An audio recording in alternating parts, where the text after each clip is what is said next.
We are too materialistic in the everyday sense of the word, and we are not materialistic enough in the true sense of the word. We need to be true materialists, like really care about the materiality of goods.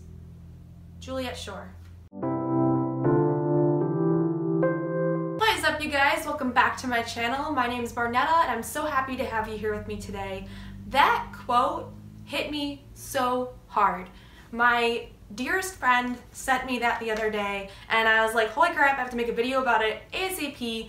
And I guess that this quote was actually in the Minimalist documentary, and I did watch that. You guys should all watch it if you haven't yet. It's on Netflix. Great movie, but genuinely, I don't remember that quote from the movie, but aside from that, it was great. And the reason that quote hit me so hard, guys, is because I feel like it really embodies exactly how I feel about minimalism.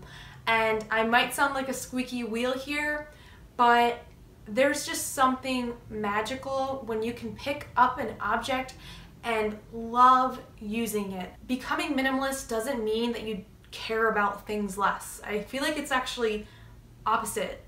I do feel like there are some minimalists that are very focused on the number of items they have, but for me, it's about what I surround myself with. The items in my life are an extension of who I am as a person.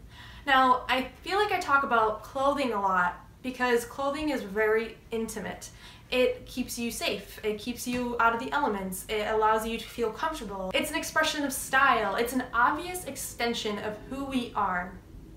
But as I've gone on this path of really understanding what I want to surround myself with, what I'm willing to let go, what I can't let go of, I've come to find that I hold value on things that I never thought I would really give a crap about. I was gonna show these at the end of the video, but I think this is the perfect example of the embodiment of minimalism for me. There's something magical when you can truly care about some of the way lowest items on your totem pole.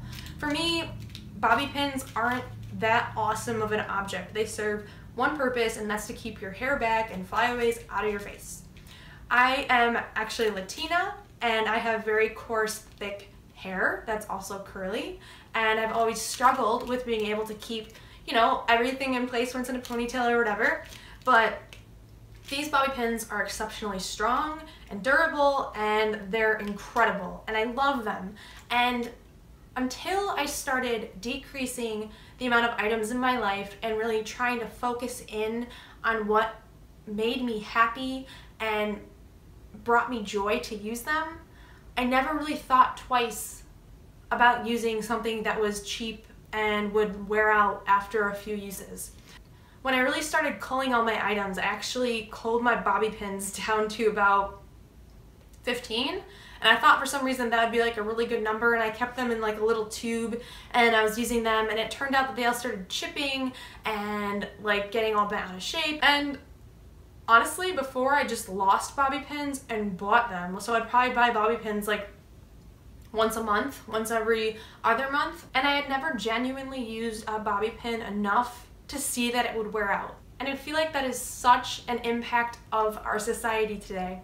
We're told to buy clothes in bulk. We're told to come back to the store because we got a coupon with our last purchase. We're told to swipe left on people in apps because, you know, there's always another one right after them if we're not really into them. And I'm honestly not judging someone for using Tinder. It's just crazy to me that we view things as so replaceable, and even people as so replaceable. What I love most about minimalism is that you begin to understand the impacts that every little item and every little choice has on your life, and it's really beautiful.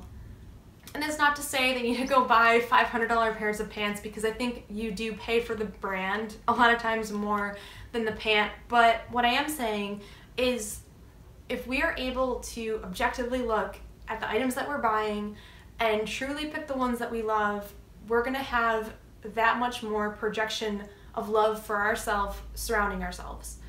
There's something to be said about valuing the items in your life just as much as you value your fingers. The things that we carry with ourselves really make us who we are more than we really realize, I think, until you start putting a huge emphasis on what it is that you own.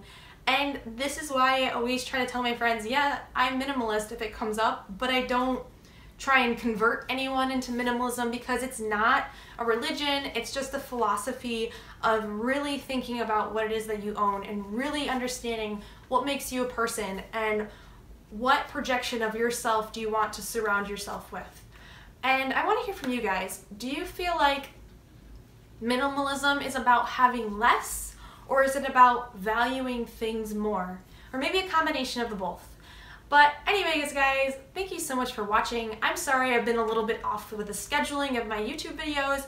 I've just had a really crazy summer. My brother's getting married in October, and we have a lot of events for his wedding coming up, and we've been traveling a lot. I'm actually going out of town this weekend because it's his fiance's bachelorette party. Gonna be really fun, but also really busy. I'm gonna do my best to get this up for you guys tomorrow, which is Friday.